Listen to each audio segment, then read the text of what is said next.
تصور کریں کہ ایک بہت بڑا پراپرٹی کا تنازع چل رہا ہے اور برسوں کی ایک لمبی قانونی جنگ کے بعد بالآخر جج ہتھوڑا مارتا ہے اور فیصلہ سنا دیتا ہے۔ اچھا، یعنی حقدار کو اس کی کروڑوں کی جائیداد واپس مل جانی چاہیے۔ بالکل، لیکن جب فیصلے کی کاپی ٹائپ ہو کر آتی ہے تو کورٹ کا کلرک غلطی سے ایک صفر کم ٹائپ کر دیتا ہے۔ یہ تو بہت بڑی گڑبڑ ہے۔ ہاں، مطلب 10 کروڑ کی رقم صرف 1 کروڑ لکھی جاتی ہے۔ تو تکنیکی اور لفظی اعتبار سے کیا وہ شخص اپنے 9 کروڑ روپے ہار گیا؟ بظاہر تو ایسا ہی لگتا ہے۔ یا پھر فرض کریں کہ کسی غریب کسان کو اپنی زمین بچانے کے لیے کوئی اہم دستاویز جمع کروانی تھی، لیکن وہ مقررہ وقت سے محض چند منٹ لیٹ ہو گیا، تو کیا انصاف کا پورا نظام اس کے منہ پر دروازہ بند کر دے گا؟ یہ واقعی بہت سنگین سوالات ہیں۔ بالکل، اور آج کے اس ڈیپ ڈائیو میں ہم انہی سوالوں کے جواب تلاش کر رہے ہیں۔ ہمارے پاس جو ذرائع اور نوٹس ہیں وہ بظاہر ایک بہت ہی خشک سی قانونی دستاویز پر مبنی ہیں۔ آپ the code of civil procedure 1908 کی بات کر رہے ہیں، ہے نا؟ ہاں، اس کا پارٹ 11 جسے متفرق یا مسلینیس کہا جاتا ہے۔ تو چلیں اس معاملے کی تہیں کھولتے ہیں۔ ہمارا مقصد آج یہ سمجھنا ہے کہ یہ محض قانونی دفعات نہیں ہے، بلکہ میرا مطلب ہے اگر ہم عدالتی نظام کو ایک سمارٹ فون فرض کر لیں تو یہ متفرق سیکشنز کوئی فالتو ایپس نہیں ہیں۔ صحیح، بالکل صحیح کہا آپ نے۔ یہ اس فون کا خفیہ آپریٹنگ سسٹم ہے۔ یہ ہماری روزمرہ زندگی کی ٹرمز اینڈ کنڈیشنز ہیں۔ یہ وہ پس پردہ چلنے والی کوڈنگ ہے جو یہ یقینی بناتی ہے کہ جب حالات پیچیدہ ہوں تو نظام کریش نہ کر جائے۔ ہاں، اور یہاں جو بات سب سے زیادہ دلچسپ ہے وہ یہ ہے کہ 1908 میں، مطلب برٹش دور میں بنایا گیا یہ کوڈ آج 100 سال سے زیادہ کا عرصہ گزرنے کے بعد بھی ہماری عدالتوں کو گرنے سے بچا رہا ہے۔ واقعی کمال کی بات ہے۔ دیکھیں، اکثر لوگ جب قانون کی بات کرتے ہیں تو ان کا دھیان سیدھا جرائم، سزاؤں یا بڑے بڑے حقوق کی طرف جاتا ہے۔ کوئی اس بیسک چیز پر غور نہیں کرتا جو جج، وکیل اور کلرک کو ایک خاص دائرے میں کام کرنے پر مجبور کرتی ہے۔ مطلب وہ بنیادی اصول جن پر پورا سٹرکچر کھڑا ہے۔ بالکل، اس مسلینیس حصے میں دراصل وہ اصول طے کیے گئے ہیں کہ عدالت بات کیسے کرے گی، وقت کو کیسے مینج کرے گی، اور سب سے اہم بات، جب قانون کی کتاب میں کوئی جواب نہ ملے تو سسٹم خود کو کیسے ٹھیک کرے گا۔ صحیح۔ تو اس سے پہلے کہ ہم ان مشکل یا غیر معمولی حالات کی طرف جائیں، پہلے یہ دیکھتے ہیں کہ یہ آپریٹنگ سسٹم نارمل حالات میں کیسے کام کرتا ہے۔ بنیادی کام کرنے کا طریقہ۔ ہاں، کیونکہ عدالت کو انصاف کرنے سے پہلے بات کرنے کا طریقہ تو آنا چاہیے نا۔ ان نوٹسز میں سیکشن 141 اور 142 کو پڑھتے ہوئے مجھے جو چیز بہت واضح نظر آئی وہ یہ ہے کہ عدالت کا بات کرنے کا طریقہ کار انتہائی سخت ہے۔ مطلب آپ کس لحاظ سے سخت کہہ رہے ہیں؟ مطلب یہ کہ عدالت جو بھی احکامات جاری کرے گی یا جو بھی نوٹس بھیجے گی وہ صرف اور صرف تحریری شکل میں ہوں گے۔ زبانی کلامی باتوں کی قانون کی نظر میں صفر حیثیت ہے۔ یہ تو بالکل ایک ایسے سخت استاد کی طرح ہے جو کہتا ہے کہ جو بھی کہنا ہے میری میز پر لکھ کر رکھو۔ زبانی بہانے نہیں سنوں گا۔ بالکل، زبانی بہانے بالکل نہیں چلیں گے، ہر چیز تحریری ہونی چاہیے۔ اور میں بتاتی ہوں کہ یہ سختی کسی وجہ سے ہے۔ ہم انسانوں کا سب سے بڑا مسئلہ یہ ہے کہ ہماری یادداشت بہت دھوکہ دیتی ہے۔ ہاں، خاص طور پر جب تنازعات ہوں تو لوگ جان بوجھ کر باتوں سے مکر جاتے ہیں۔ بالکل ایسا ہی ہے۔ تو تحریری احکامات کی شرط کا بنیادی مقصد ہی عدالتی نظام میں شفافیت لانا ہے۔ اس نے یہ کہا تھا اور میں نے وہ سنا تھا والے مخمسے کو ہمیشہ کے لیے ختم کرنا ہے۔ جب ہر چیز ریکارڈ کا حصہ بن جاتی ہے تو نظام میں ایک اعتبار پیدا ہوتا ہے۔ صحیح، اور میں نے یہ بھی نوٹ کیا کہ یہ نظم و ضبط صرف بڑے احکامات تک محدود نہیں ہے۔ چھوٹے چھوٹے انتظامی معاملات جیسے کہ سیکشن 143 میں لکھا ہے کہ ڈاک کا خرچہ، پوسٹیج کے اخراجات۔ ہاں، پوسٹیج کے اخراجات پیشگی ادا کرنے کی شرط ہے۔ اگر عدالت کسی کو نوٹس بھیج رہی ہے تو ڈاک کا خرچہ اس فریق کو پہلے دینا پڑے گا جو نوٹس بھجوا رہا ہے۔ مطلب عدالت انصاف فراہم کرنے کے لیے بیٹھی ہے، وہ کسی کے ذاتی مقدمے کے لیے اپنی جیب سے ڈاکائی ٹکٹ کے پیسے تھوڑی بھرے گی۔ بالکل، بظاہر چھوٹی بات ہے لیکن فائنینشل مشینری کے لیے ضروری ہے۔ تو اس سب کا اصل مطلب کیا ہے؟ آپ کا اشارہ کس طرف ہے؟ مطلب ایک طرف تو ہمیں ایک انتہائی مشینی اور سخت نظام نظر آ رہا ہے، ہر چیز تحریری ہو، ڈاک کے ٹکٹ کا حساب بھی پہلے کلیئر ہو، لیکن جب ہم سیکشن 148 اور 149 کی طرف جاتے ہیں تو ایک بالکل الٹ تصویر سامنے آتی ہے۔ ہاں، وہاں تھوڑی لچک نظر آتی ہے۔ تھوڑی نہیں، کافی حیران کن لچک ہے۔ اگر عدالت کا دیا گیا وقت ختم بھی ہو جائے تو عدالت اسے بڑھا سکتی ہے، اور اگر کسی نے کورٹ فیس کم لگائی ہے، فرض کریں 1000 کے بجائے 500 لگا دیے ہیں، تو عدالت اسے بعد میں بھی فیس پوری کرنے کی اجازت دے سکتی ہے۔ اور سب سے بڑی بات یہ کہ قانون اسے ایسے ہی مانے گا جیسے فیس پہلے دن ہی پوری دے دی گئی تھی۔ بالکل۔ تو مطلب یہ وہی سخت استاد اچانک سے اتنا ہمدرد کیسے ہو گیا کہ اسائنمنٹ لیٹ لانے پر بھی معاف کر رہا ہے؟ قانون میں اتنی لچک کیوں رکھی گئی ہے؟ اگر ہم اسے وسیع تر تناظر میں دیکھیں تو قانون کا اصل مقصد کیا ہے؟ کیا محض ڈیڈ لائنز پر لوگوں کو سزائیں دینا مقصد ہے؟ نہیں، اصل مقصد تو انصاف فراہم کرنا ہے۔ Make sense? جو مثال میں نے پہلے دی اسی کو دیکھتے ہیں۔ اگر کسی کی جائیداد پر قبضہ ہو گیا ہے، اس کا کیس 100% سچا ہے، لیکن وکیل کے منشی سے فیس میں 200 روپے کی غلطی ہو گئی، تو کیا اس ٹیکنیکل خامی کی وجہ سے اسے کروڑوں کی جائیداد سے محروم کر دیا جائے؟ نہیں، یہ تو بہت بڑی ناانصافی ہوگی۔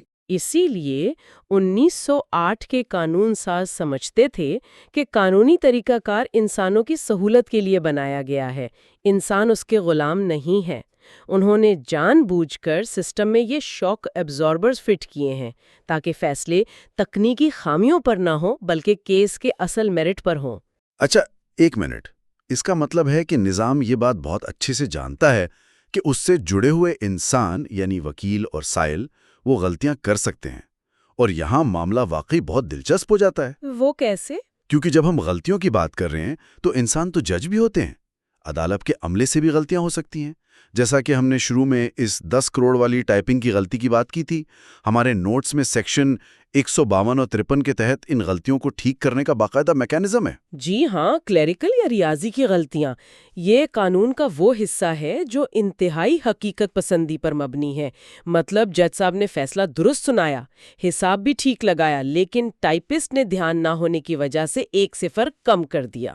تو اگر قانون یہ کہتا کہ جو ایک بار لکھ دیا گیا سو لکھ دیا گیا تو تباہی مچ جاتی، جیتنے والا بیچارہ ہار جاتا۔ بالکل، اسی لیے قانون عدالتوں کو اختیار دیتا ہے کہ وہ کسی بھی وقت ایسی غلطیوں کو فوری طور پر درست کر سکتی ہیں۔ اس کا مطلب ہے کہ اصل توجہ ٹائپنگ کی غلطیوں پر نہیں ہے بلکہ اصل مسئلے اور اصل نیت پر ہوتی ہے۔ صحیح۔ چلیں، یہ تو ہو گئی ٹائپنگ کی غلطی۔ اب میں ذرا ایک بڑے اور قدرے زیادہ تباہ کن منظرنامے کی طرف آنا چاہتا ہوں۔ فرض کریں ایک نچلی عدالت نے ایک شخص کے حق میں فیصلہ دے دیا۔ ٹھیک ہے، اس نے پراپرٹی لے لی۔ ہاں، اس نے مکان پر قبضہ لے لیا، اسے کرائے پر چڑھا دیا اور 2 سال تک مزے سے کرایہ کھاتا رہا۔ اب 2 سال بعد اوپر کی عدالت فیصلہ الٹ دیتی ہے۔ ایسا اکثر ہوتا ہے اپیل کے دوران۔ بالکل، تو مکان تو واپس مل جائے گا، لیکن ان 2 سالوں کے کرائے کا کیا؟ ہمارے نوٹس میں سیکشن 144 کے تحت ایک تصور ہے جسے ریسٹیٹیوشن کہا گیا ہے۔ مجھے تو یہ بالکل کمپیوٹر کے کنٹرول زی یعنی انڈو بٹن کی طرح لگا۔ بالکل صحیح تشبیہ دیا آپ نے۔ یہ قانونی آپریٹنگ سسٹم کا واقعی ایک ماسٹر پیس ہے۔ ریسٹیٹیوشن کا مطلب ہی یہ ہے کہ فریقین کو واپس اسی حالت میں لا کر کھڑا کر دیا جائے جس میں وہ اس غلط فیصلے کے آنے سے پہلے تھے۔ یعنی ٹائم مشین میں بٹھا کر پیچھے لے جانا۔ ہاں، جب فیصلہ الٹتا ہے تو نظام صرف چابیاں واپس نہیں دلواتا، وہ کہتا ہے کہ اس غلط فیصلے کی وجہ سے جو بھی منافع کمایا گیا یا نقصان ہوا وہ سب سود اور ہرجانے کے ساتھ واپس کرنا ہوگا۔ لیکن یہاں مجھے ایک بات کھٹک رہی ہے۔ اس قانون میں ایک شرط لکھی ہے کہ اس سارے نقصان یا کرائے کی وصولی کے لیے آپ کوئی نیا مقدمہ یعنی فریش سوٹ دائر نہیں کر سکتے۔ جی، سیکشن 144 کی ذیلی دفعہ 2 میں یہ واضح ہے۔ تو یہ پابندی کیوں؟ اگر کسی کا اتنا بڑا نقصان ہوا ہے تو وہ نیا کیس کیوں نہیں کر سکتا؟ کیا اس سے ایک الجھن پیدا نہیں ہوگی کہ ہم پرانے کیس میں ہی نئی چیزیں مانگ رہے ہیں؟ یہ ایک اہم سوال کھڑا کرتا ہے، لیکن اصل میں یہ شرط الجھن پیدا کرنے کے لیے نہیں بلکہ اسے روکنے کے لیے ہے۔ آپ ذرا سوچئے، ایک مقدمہ نچلی عدالتوں سے سپریم کورٹ تک پہنچنے میں پہلے ہی 15 سال کھا چکا ہے۔ اوہ صحیح، مزید وقت ضائع ہوگا۔ بالکل 15 سال بعد ایک فریق جیتا۔ اب قانون اسے کہے کہ جاؤ پچھلے 15 سال کا کرایہ لینے کے لیے سول کورٹ میں نیا مقدمہ کرو تو مزید 10 سال لگ جائیں گے۔ یہ تو انصاف کے نام پر ظلم ہو جائے گا۔ واقعی لوگ تو عدالتوں کے چکر کاٹتے کاٹتے بوڑھے ہو جائیں گے۔ اسی لیے قانون کا مقصد تنازعات کو ختم کرنا ہے، بڑھانا نہیں۔ اسی پرانی درخواست میں جج صاحب سارا حساب برابر کر دیتے ہیں تاکہ معاملہ وہیں ختم ہو جائے۔ بہت خوب۔ تو نظام خود کو ڈیڈ اینڈ پر جانے سے بچا رہا ہے۔ ٹائپنگ کی غلطیاں بھی ٹھیک ہو گئیں، وقت کی چھوٹ بھی مل گئی اور پورا فیصلہ بھی انڈو ہو گیا۔ لیکن اب ہم اس ڈیپ ڈائیو کے کلائمیکس کی طرف آتے ہیں۔ اچھا، وہ کیا ہے؟ اگر کوئی ایسا بالکل نیا، انوکھا اور پیچیدہ مسئلہ آ جائے جس کا ذکر قانون کی کسی کتاب میں ہے ہی نہیں، انچارٹڈ ٹیریٹری۔ بالکل، تب عدالت کیا کرے گی؟ کیا وہ ہاتھ کھڑے کر دے گی؟ یہاں انٹری ہوتی ہے سیکشن 151 کی۔ اسے عدالت کی موروثی طاقت یا انہیرنٹ پاورز کہا گیا ہے۔ لکھا ہے کہ اس ضابطے کی کوئی چیز عدالت کی موروثی طاقتوں کو محدود نہیں کر سکتی جو انصاف کے لیے ضروری ہوں۔ ہاں، یہ بہت طاقتور سیکشن ہے۔ تو اگر میں تھوڑا تنقیدی ہو کر سوچوں تو کیا یہ جج کے ہاتھ میں ایک بلینک چیک نہیں آ گیا؟ کیا یہ خطرناک نہیں کہ جج کہہ دے کہ بھائی چونکہ کتاب میں حل نہیں لکھا اس لیے اب میں اپنی مرضی کروں گا؟ آپ کا یہ ڈرنا بالکل بجا ہے۔ بظاہر یہ ایک جادوئی چھڑی لگتی ہے، لیکن اگر ہم گہرائی میں جائیں تو یہ کوئی بلینک چیک قطعی نہیں ہے۔ اگر آپ الفاظ پر غور کریں تو اس طاقت کو استعمال کرنے سے پہلے ایک بہت بھاری شرط رکھی گئی ہے۔ کون سی شرط؟ وجوہات ریکارڈ کرنے کی شرط۔ ایک جج ہوا میں یہ نہیں کہہ سکتا کہ میں اپنی موروثی طاقت استعمال کر رہا ہوں۔ اسے تحریری طور پر دلیل کے ساتھ ثابت کرنا ہوگا کہ ایسی کیا انوکھی صورتحال پیدا ہو گئی تھی کہ اسے کتاب سے باہر نکلنا پڑا۔ یعنی وہ احتساب کے دائرے میں ہے، لیکن پھر بھی اس کی ضرورت ہی کیا تھی؟ قانون بنانے والے ہر چیز کیوں نہیں لکھ سکتے تھے؟ دیکھیے نا، 1908 کے قانون ساز بہت عقل مند تھے۔ انہیں معلوم تھا کہ انسانی دماغ جتنا بھی زور لگا لے، مستقبل کی ہر صورتحال اور دھوکہ دہی کے نئے طریقوں کو ایک کتاب میں قید نہیں کر سکتا۔ ہاں، انسان تو بہت تخلیقی ہیں، خاص طور پر فراڈ کرنے میں۔ بالکل، اگر کوئی عدالتی عمل کا ایسا غلط استعمال کرے جو ٹیکنیکی طور پر قانون کے خلاف ورزی تو نہ ہو لیکن سراسر ظلم ہو، اور عدالت یہ کہہ کر خاموش ہو جائے کہ ہمارے پاس قانون نہیں ہے، تو وہ عدالت ایک روبوٹ بن کر رہ جائے گی۔ صحیح۔ سیکشن 151 انصاف کی فراہمی کا حتمی حفاظتی جال ہے۔ یہ بتاتا ہے کہ قانون کی کتاب عدالت کے ماتحت ہے، عدالت کتاب کی اندھی غلام نہیں۔ یہ تو واقعی ایک بہت گہری فلسفی ہو گئی۔ یہ ثابت ہو گیا کہ نظام فائلوں سے زیادہ اصل مقصد یعنی انصاف پر فوکس کرتا ہے۔ اور جب ہم مقصد کی بات کرتے ہیں تو یہ مت بھولیں کہ یہ تمام کاغذات آخرکار انسانوں پر لاگو ہوتے ہیں۔ جی، خاص طور پر کمزور لوگوں پر۔ ہاں، اور ان پر بھی جو سیدھا فائرنگ لائن میں آ جاتے ہیں۔ میں ضامن یا گارنٹر کی بات کر رہا ہوں۔ ان نوٹسز میں سیکشن 145 کو پڑھ کر مجھے لگا کہ کسی کی ضمانت دینا تو ایک انتہائی خطرناک کھیل ہے۔ واقعی خطرناک ہے۔ قانون کہتا ہے کہ اگر آپ نے ضمانت دی ہے تو عدالتی حکم براہ راست آپ کے خلاف بھی ایسے ہی استعمال ہوگا جیسے آپ خود فریق ہوں۔ یعنی اگر میں نے دوست کی ضمانت دی اور وہ بھاگ گیا تو عدالت میرا گھر نیلام کر سکتی ہے۔ 100% کر سکتی ہے، اور یہی اس قانون کا مقصد ہے کہ لوگ ضمانت کے تصور کو کھیل تماشا نہ سمجھیں۔ ہمارے معاشرے میں اکثر لوگ دوستی یاری میں کچہریوں میں جا کر ضامن بن جاتے ہیں بنا سوچے کہ رسک کتنا بڑا ہے۔ بالکل، بعد میں پچھتاتے ہیں۔ قانون واضح کرتا ہے کہ ضامن کوئی دور کھڑا تماشائی نہیں ہے۔ آپ اصل میں عدالت سے کہہ رہے ہیں کہ اگر یہ بھاگا تو مجھے پکڑ لینا، اور عدالت یہی کرتی ہے۔ اصل شخص غائب ہو تو ضامن کے خلاف نیا مقدمہ نہیں لڑنا پڑتا، اسی وقت اس کی جائیداد ضبط ہو سکتی ہے۔ تو یہ ان سب سننے والوں کے لیے ایک ویک اپ کال ہے جو جذبات میں آ کر ضامن بن جاتے ہیں۔ اب جہاں قانون ایک طرف ضامن کو نہیں چھوڑتا، وہیں جب ہم سیکشن 146 اور 47 کو دیکھتے ہیں تو معاشرے کے کمزور طبقے کے لیے عدالت کا رویہ بالکل بدل جاتا ہے۔ ہاں، وہ بچے اور معذور افراد کے حقوق کا تحفظ ہے۔ بالکل، قانون کہتا ہے کہ کمزور افراد کے سرپرست عدالت کی واضح اجازت کے بغیر کوئی معاہدہ نہیں کر سکتے۔ یہ تو ایسے ہے جیسے عدالت خود ان کمزور لوگوں کی سرپرست بن کر کھڑی ہو گئی ہے۔ اور یہ عدالتی نظام کا ایک انتہائی خوبصورت اور ہمدردانہ پہلو ہے۔ قانون یہ فرض کرتا ہے کہ ایک نابالغ بچہ یا ذہنی معذور شخص اپنے حقوق کا دفاع خود نہیں کر سکتا۔ کیس تو کوئی رشتہ داری لڑ رہا ہوتا ہے نا؟ جی، لیکن کیا گارنٹی ہے کہ وہ رشتہ دار مخالف فریق سے پیسے لے کر کوئی ایسی ڈیل نہ کر لے جس میں اس بچے کا لاکھوں کا نقصان ہو؟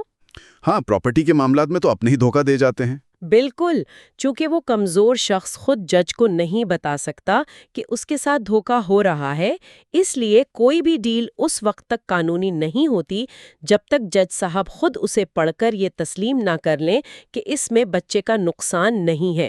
عدالت ایک شیلڈ کی طرح کام کرتی ہے۔ کیا بات ہے! یہ جان کر سسٹم کی سمجھ میں ایک نئی جہت پیدا ہوتی ہے۔ لیکن ان سب میں ایک آخری تصور جس نے مجھے واقعی حیرت میں ڈال دیا، وہ یہ ہے کہ قانون وقت کے ساتھ سفر کیسے کرتا ہے۔ آپ ٹرانسفر اور پرانے کیسز کی بات کر رہے ہیں؟ ہاں، سیکشن 150 اور 157 وغیرہ، لیکن سیکشن 116 پڑھتے ہوئے ایسا لگا جیسے ہم کسی ٹائم مشین میں بیٹھ گئے۔ وہاں لکھا ہے کہ 2023 کی ترمیم سے پہلے جو مقدمات شروع ہوئے تھے ان پر نیا قانون لاگو نہیں ہوگا بلکہ پرانا ہی چلتا رہے گا۔ بالکل، سیونگ آف پروسیڈنگز۔ ہاں، تو ایسا کیوں ہے کہ پرانے کیسز کو ایک حفاظتی خول چڑھا کر نئے قانون سے بچایا جا رہا ہے؟ مطلب نیا قانون تو ظاہر ہے بہتر ہوگا، تو وہ سب پر لاگو کیوں نہیں ہوتا؟ اس تصور کو ہم ڈاکٹرائن آف لیگل سرٹنٹی یا قانونی تسلسل کہتے ہیں، اور یہ کسی بھی مہذب معاشرے کے لیے آکسیجن کی طرح ہے۔ اسے ایک مثال سے سمجھتے ہیں۔ آپ ایک فٹ بال کا میچ کھیل رہے ہیں، ہاف ٹائم گزر چکا ہے اور آپ پرانے رولز کے مطابق جیت رہے ہیں۔ ٹھیک ہے۔ اچانک ریفری آ کر کہتا ہے کہ حکومت نے رولز بدل دیے ہیں، اب سے ہاتھ سے گیند پکڑنا بھی جائز ہے، تو کیا آپ اسے فیئر پلے مانیں گے؟ بالکل نہیں، یہ تو پوری گیم ہی بدل دے گا۔ میں تو احتجاج کروں گا۔ بالکل اسی طرح فرض کریں ایک شخص پچھلے 8 سال سے پرانے قانون کے تحت کیس لڑ رہا ہے۔ اس نے سارا کیس، ثبوت، وکیل کی فیس سب اس پرانے طریقے پر لگائی ہے۔ اب اچانک پارلیمنٹ قانون بدل دے اور وہ نیا قانون پچھلی تاریخ سے لاگو ہو جائے تو اس کی 8 سال کی محنت تو ضائع ہو گئی نا۔ اوہ ہاں، اسے تو زیرو سے دوبارہ شروعات کرنی پڑے گی۔ اسی ناانصافی کو روکنے کے لیے قانون کہتا ہے کہ کھیل کے بیچ میں قواعد تبدیل نہیں کیے جائیں گے۔ جس آپریٹنگ سسٹم کے تحت آپ نے کیس شروع کیا تھا وہ اسی کے تحت ختم ہوگا۔ یہ عوام کا اعتماد بحال رکھنے کے لیے بہت ضروری ہے۔ زبردست۔ تو اگر ہم آج کے اس پورے ڈیپ ڈائیو کو سمیٹیں، ان تمام بکھرے دھاگوں کو ایک ساتھ جوڑیں، تو یہ شیشے کی طرح صاف ہو جاتا ہے کہ یہ متفرق یا مسلینیس حصہ کوئی کباڑ خانہ نہیں ہے۔ قطعی نہیں۔ یہ وہ گوند ہے جس نے اس 100 سال پرانے نظام کو بکھرنے سے بچا کر رکھا ہے۔ ڈاک کے ٹکٹوں سے لے کر ٹائپنگ کی غلطیاں ٹھیک کرنے تک، کمزور بچوں کے تحفظ سے لے کر سیکشن 151 کی لامحدود طاقت تک، یہ نظام سخت اصولوں اور حالات کے مطابق ڈھلنے والی لچک کا ایک ماسٹر کلاس ہے۔ اور مجھے آپ کے اس تجزیے سے مکمل اتفاق ہے۔ اور یہ ہم سب کے لیے سمجھنا ضروری ہے، کیونکہ دنیا کا کوئی بھی نظام جو انسانوں کو چلاتا ہے وہ صرف سختی سے زندہ نہیں رہ سکتا، اسے لچک اور ہمدردی درکار ہوتی ہے۔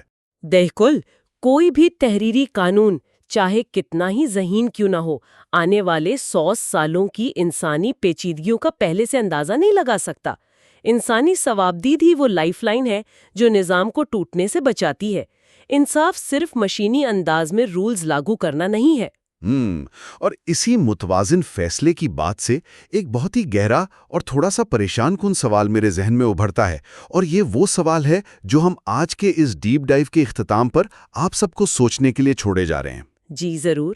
آج ہم نے سیکشن 151 میں دیکھا کہ صدیوں پرانا نظام بھی مانتا ہے کہ لکھے ہوئے قواعد ہر مسئلہ حل نہیں کر سکتے۔ مکمل انصاف کے لیے ایک انسانی دماغ اور اس کی موروثی طاقت کی ضرورت پڑتی ہے۔ لیکن آج کے دور میں جب ہم تیزی سے ہر چیز کو آٹومیٹ کر رہے ہیں اور دنیا میں انصاف کے لیے آرٹیفیشل انٹیلیجنس یا AI کے استعمال پر بحث ہو رہی ہے، تو غور کرنے کی بات یہ ہے کہ کیا AI ایسا کر سکتی ہے؟ ہاں، کیا 0 اور 1 سے بنا کوئی الگوریدم کبھی سیکشن 151 جیسی لچک دکھا سکتا ہے؟ کیا کوئی کمپیوٹر کوڈ کبھی یہ محسوس کر سکے گا کہ قانون تو یہ کہتا ہے لیکن یہاں اس انسان کے ساتھ سری ناانصافی ہو رہی ہے؟ کیا کوئی AI انصاف کی خاطر اپنے ہی بنائے ہوئے قواعد کو توڑنے کی وہ موروثی طاقت حاصل کر سکے گا جو ایک انسانی جج کے پاس ہوتی ہے؟ یہ ایک ایسا سوال ہے جو ہمارے مستقبل کے عدالتی نظام کا فیصلہ کرے گا۔ آج کے اس ڈیپ ڈائیو میں بس اتنا ہی۔ کھوج لگاتے رہیں اور سوال اٹھاتے رہیں۔ You are watching Legal Gupshup and GK with MD, your source for legal, historical, and breaking news. Don't forget to like, subscribe, and share for more informative content.